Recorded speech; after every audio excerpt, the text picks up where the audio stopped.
Hello students, KDS classes Chakalwanshi में आपका हार्दिक स्वागत है। मैं हूं संयोगिता सिंह और आज आप मेरे साथ सीखेंगे यूज़ ऑफ इट। इट का प्रयोग हम दिस के स्थान पर करते हैं और ये बहुत ही इम्पॉर्टेंट चैप्टर है जो कि आप मेरे साथ सीखने वाले हैं।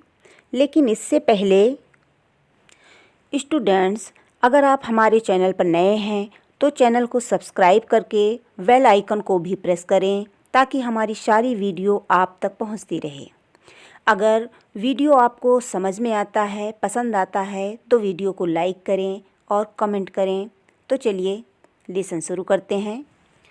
जैसा कि हम सभी लोग जानते हैं कि इट मीन्स भी यह होता है और दिस मीन्स भी यह होता है, लेकिन हमारे मन में हमेशा ही यही कन्फ्यूज़न रहता है कि कहाँ पर हम इट का प्रयोग करें और कहाँ पर हम दिस का प्रयोग करें।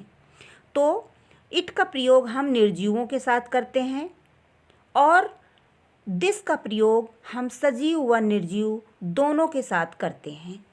जैसे यह एक मेज़ है तो हम कहेंगे कि इट इज़ ए टेबल, क्योंकि ये निर्जीव है। और इसके साथ हम दिस का भी प्रयोग कर सकते हैं। हम इसे ये भी कह सकते हैं कि दिस इज़ ए टेबल। अगर हम कहते हैं कि यह रमेश है तो चूँकि रमेश एक सजीव है, एक मनुष्य है, तो हम कहेंगे कि दिस इज़ रमेश। अगर हम कहते हैं कि यह लड़का है तो लड़का क्या है? सजीव है, तो इसलिए हम लड़के में भी इसमें भी हम दिस का प्रयोग करेंगे। तो हम कहेंगे कि दिस इज़ ए बॉय। निर्जीव वस्तुओं के लिए यहाँ कुछ एग्जाम्पल्स हम और देखेंगे। जैसे यह तुम्हारी शीट है, इट इज़ योर शीट। यह मेरी किताब है, इट इज़ माई बुक। यह तुम्हारी कलम है, इट इज़ योर पेन। तो स्टूडेंट्स, आइए देखते हैं कि ऋतु और मौसम वाले सेंटेंसेस में हम इट का प्रयोग कैसे करते हैं। जैसे आज बहुत गर्मी है तो हम कहेंगे it is very hot today. अगर हम कहेंगे कि बड़ी सर्दी है तो इट इज़ वेरी कोल्ड।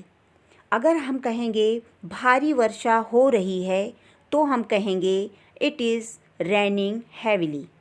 अगर हम कहेंगे ज़ोर से हवा चल रही थी तो हम कहेंगे इट वाज ब्लोइंग हार्ड।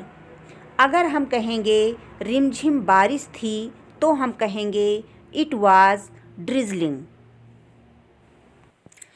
इसके बाद दिन और महीने के लिए भी हम इट का प्रयोग करेंगे। जैसे आज सोमवार है तो हम कहेंगे इट इज़ मंडे टुडे। अगर हम कहेंगे आज मंगलवार है तो हम कहेंगे इट इज़ ट्यूसडे टुडे। अगर हम कहेंगे आज बुधवार है तो हम कहेंगे इट इज़ वेडनेसडे टुडे। जनवरी का महीना है तो हम कहेंगे it is the month of January. अगर हम कहेंगे अप्रैल का महीना था तो हम कहेंगे it was the month of April. 2 दिन हो गए हैं तो इसके लिए हम हो गए हैं, इसके लिए हैज़ बीन का प्रयोग करेंगे। तो हम कहेंगे इट हैज़ बीन 2 days। कई साल हो चुके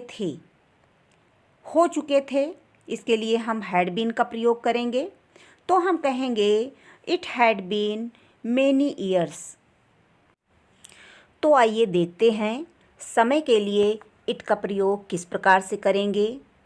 अगर हमारा सेंटेंस है 10 बजे हैं तो हम कहेंगे इट इज़ 10 o'clock। अगर हम कहेंगे 12 बजे हैं तो हम कहेंगे इट इज़ 12 o'clock। अगर हम कहते हैं कि क्या बजा है, मान लीजिए हम किसी से टाइम पूछ रहे हैं कि क्या बजा है, तो हम कहेंगे व्हाट टाइम इज़ इट। अगर हम कहेंगे क्या रात हो गई है तो हम कहेंगे इज़ इट नाइट। अब बहुत देर हो गई है तो हम इसके लिए कहेंगे it is very late now. तो इस प्रकार से हमने इट के अनेक प्रयोग देखे। हमने समझा कि किस प्रकार से हम निर्जीव वस्तुओं के लिए ऋतु और मौसम को बताने के लिए हमने इट का प्रयोग किया। समय, दिन, पहर, महीना, वर्ष वाले वाक्य के शुरू में हम इट लगाते हैं और इट लगा करके सेंटेंस की शुरुआत करते हैं। तो आई होप कि आपको ये चैप्टर समझ में आ गया होगा। तो मिलते हैं एक नए लेसन में, तब तक के लिए धन्यवाद।